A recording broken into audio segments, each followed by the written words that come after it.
Hey everyone, I want to talk about life structure, how my life structure really went down the toilet when I was suffering with OCD and anxiety-based disorders, how even before I had OCD, I had really good structure, but my structure was constantly changing.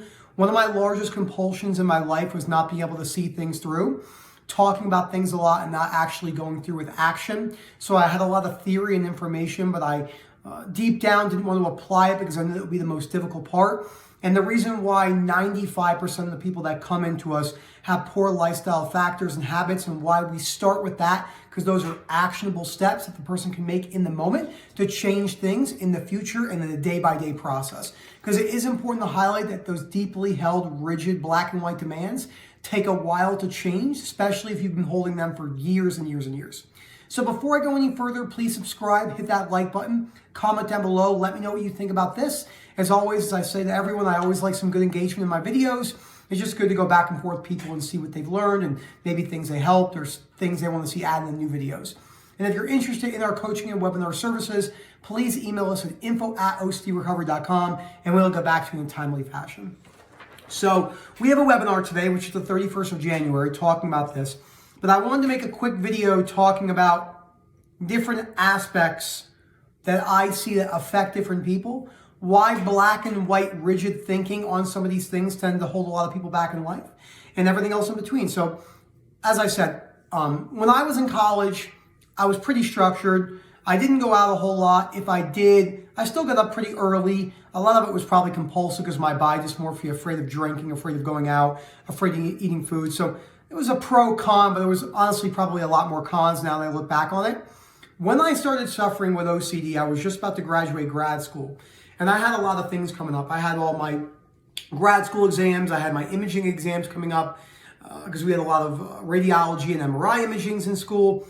And I was freaking out because I would think to myself, how am I going to be able to read any sort of imaging, or how am I going to be able to do anything if I'm so anxious and so depersonalized from the sensory motor OCD? Because that was really the primary thing that was latched. That ended up, I put myself in the hospital. My wife and I decided it was the best idea to be in the hospital because I was in such a bad spot for such a long period of time. So I was not going to work, well, not going to school, but then after I moved to Colorado, I was still really in a bad spot and I wasn't going to work. So I wasn't working, going to school. I stopped going to the gym for like 2 months. I was smoking a lot, drinking a lot. I gained a bunch of weight, was playing video games 80, 90 hours a week, sometimes 25 hours, 36 hours straight without sleeping and only drinking energy drinks. So I understand, I had no anxiety really at that time besides hyper-awareness because my compulsions were so high that it was very difficult for me to see it any other way. And in order for me to change my behaviors, I couldn't change them overnight. So unfortunately, we see a lot of stuff on social media.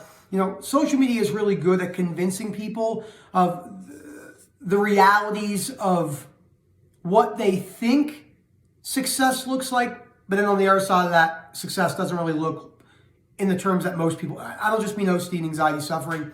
You know, if you see stuff like 5 easy steps to become a millionaire or 10 easy steps to become recovered or 10, anything, it's not how it works.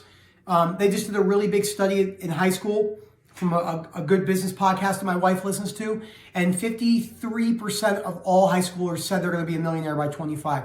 That's great ambitions, but it's also not true. Probably less than 1%. Actually, probably less than 0.1%. Truly, will be have $1 million in liquid cash in 7 years after they graduate. There's nothing wrong with that. Some people might do it, but many people don't because it takes time to build things. I see this stuff all the time on social media. You know, you have someone that has a large degree of success and maybe have taken them 20 years to get there, and they even think, oh, you know, it's easy. It's not easy. They're just trying to sell you something if they're telling you that.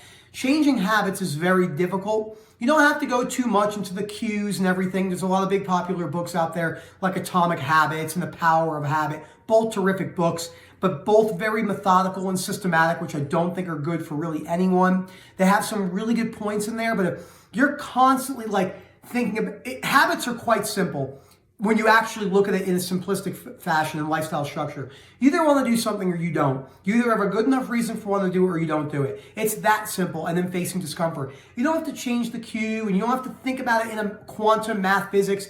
It's like if you want to floss your teeth, Floss your teeth and feel discomfort until you get used to doing it. Maybe you never get used to doing it. Maybe you have a belief about hating flossing for the rest of your life.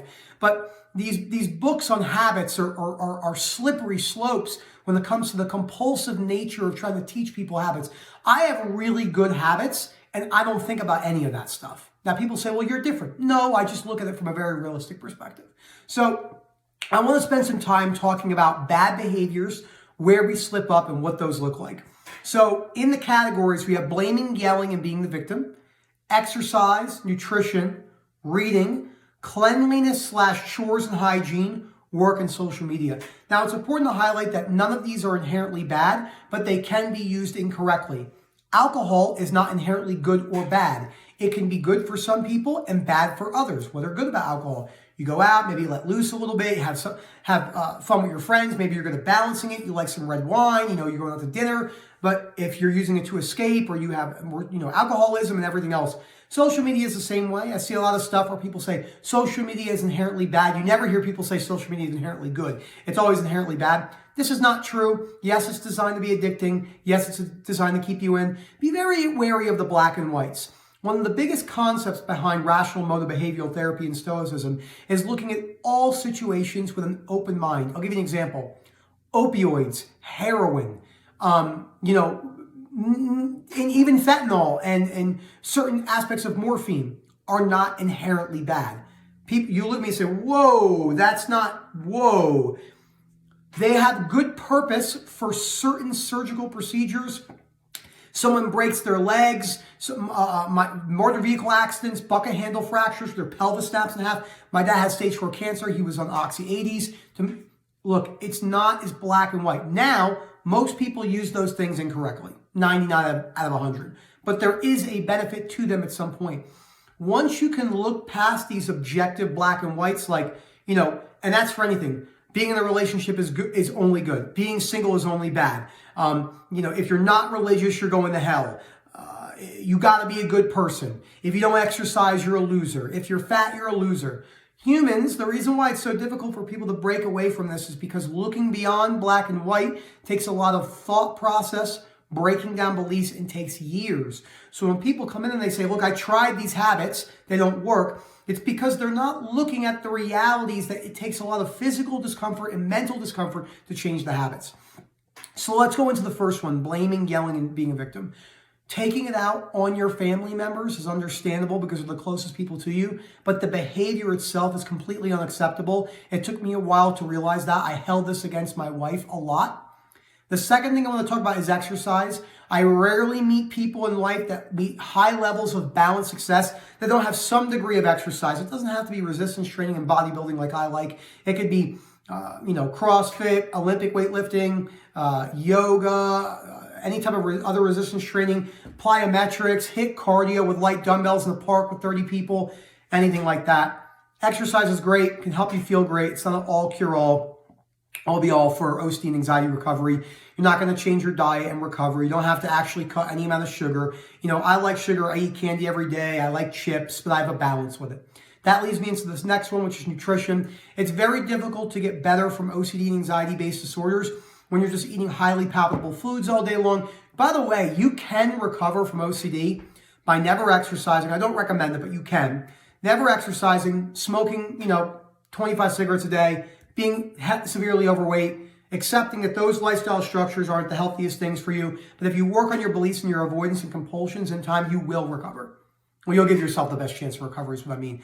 But you could do all the exercise, nutrition, all the things that take a little less effort because changing your beliefs and facing discomfort is really difficult and not really see the progress you're looking for. So it's important to cover that.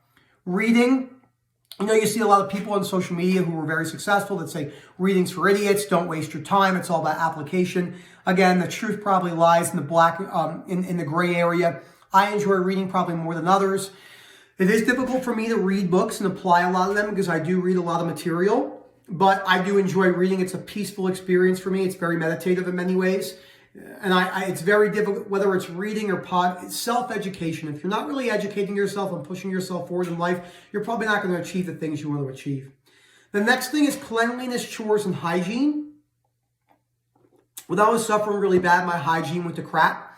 I wasn't brushing my teeth. I wasn't showering. I was eating really poorly. wasn't really getting a haircut, gained a bunch of weight. Start with small things you could have direct control over today. Brush your teeth twice a day, floss, go to the dentist, go get your blood work done, your primary care, the non-compulsive health OCD way, but just checkups. Doing your chores, vacuuming, washing, cleaning your toilet, cleaning the kitchen, all this stuff. These little things add up. I've heard a lot of people recently say that, making your bed doesn't do anything. It's not going to make you successful. And I do see that. I do see why they say that. But on the other side of that, again, it's in the gray. Be very careful. Again, I want to reiterate. These very, very black and white statements, they're catchy. You can put someone like this in a caption and red letters. Making your bed doesn't do anything for you. It's just not that simple. It's difficult to look, again, I know it sounds repetitive. It's very difficult to look beyond the black and whites because the black and whites give us comfort. They give us a sense of security and they make people feel very, very safe and they hold those opinions tightly. I've been making my bed every single day for a very, very, very long time. Yes, it's not gonna, make me some successful multimillionaire or make me OCD recovery indestructible, but it is a habit I enjoy doing and I do see some benefit with that. The next one is work, going to work. Many people are on disability. It's understandable. Many people aren't working. They're waking up at 2, 3, 4, 5 in the afternoon. You're not going to recover that way. Work is one of the best things on earth for a few reasons, in my opinion. It makes you work for something beyond yourself and help the community. Many people don't do that, and that's a different topic. It can give you a personal purpose, not a universal purpose. I don't believe in universal purposes. I don't believe in universal deservingness or fairness or the way it should be. If it was the way it should be, you'd never have to say that statement. Think about that. If things were the way they should be, you would never have to say they should be like that because they would just be like that. Life is quite unfair. Cancers, death. In the last month, I've lost 2 kids from my high school. Again, one to a work-related accident and one to a drug overdose. Both young, both 30, 33. I've lost many friends to drugs. I've lost a few friends to car accidents. Life is not fair. It's not going to be fair. It's just life. There's nothing wrong with acknowledging that. I know many people want to live in a utopia, but one of the main principles that Ellis covers is living in a utopia, almost delusional state is very problematic when things go wrong. It can feel really good in the moment, but there's a massive difference between feeling good and getting better. Very important. The last thing I want to talk about is social media. Social media is great. It makes me be able to connect with you guys around the world. I learn different things on social media. I get to laugh on social media, but the balance is key. It's not inherently bad or inherently good. If you delete all your social media off your phone, what you just did was, always remember what I say, behaviors instill beliefs. You say, even if you don't think it, right? Social media delete. I can't stand it. This is horrible. This is the worst thing ever. I can't even think about this being on my phone. And it becomes a compulsive cycle for many people with OCD and anxiety-based disorders. So to summarize this, I wanted to really talk about, leaving the comfort trap. Balancing everything is you might yell again in your life. Yes, we all fall into the victim on the OCD recovery road, but it's important to pull yourself out and bring that discomfort with you and try new things, right? Just try to get out of your comfort zone. Maybe go for a hike, walk the dogs, go on a new date, travel by yourself, go to a new restaurant, eat some spicy foods, stay out a little bit later than normal. Do little things like this. One of my vices I like to do, and I like to smoke a cigar here and there. I go to a cigar bar down here in Colorado Springs called Rendezvous. It's a lot of fun. I go there. I set some of my goals. I have this over here. I keep, some of my goals in here, just my life goals. I'll actually go through some of them with you guys so you guys can hear it. Let's see. So one of my personal goals was trying to work on harmony a little bit more. I don't really believe in work-life balance. There's a great business owner named Ivan Meisner. He owns a referral marketing group called BNI where he talks about that. Work-life balance isn't real. Harmony is probably a little bit better. If he was doing something, he's trying to do that and just be focused on that. Not trying to compulsively force the present moment, but there's some good meaning in that. Just being consistent, decreasing complaining on certain things. I caught myself complaining a little bit more with business type stuff in my chiro business. Just getting better on focusing on being with someone. If I'm having a conversation with them, I found myself falling a little tiny bit back into some phone checking compulsions, whether they were compulsions or not. They're just behaviors I didn't think were that good, and I wanted to kind of remove them a little bit. This is just how it goes. When you're in the later stages of recovery, OCD is there. In recovery, you still have an OCD brain, so it's important to be aware. Like an alcoholic who struggles with alcoholism still has the tendencies to go right back to be struggling with alcoholism. And I really like this. I'll read you this one. This is just one of the quotes, or one of the principles. Being an imperfectionist. Perfectionism or perfectionists spend too much time on little differences at the margins at the expense of the important things. There are typically just 5 to 10 important factors to consider when making a decision. It is important to understand these really well. Through the marginal gains of studying, even the important things past a certain point are limited. Knowing how to deal with your setbacks is as important as knowing how to move forward. Sometimes you know that you are going over a waterfall and there's no way to avoid it. Life will throw you such challenges, some of which will seem devastating at the time. In bad times, your goal might be keep what you have to minimize your rate of loss, or simply to deal with the loss in a calm manner, basically.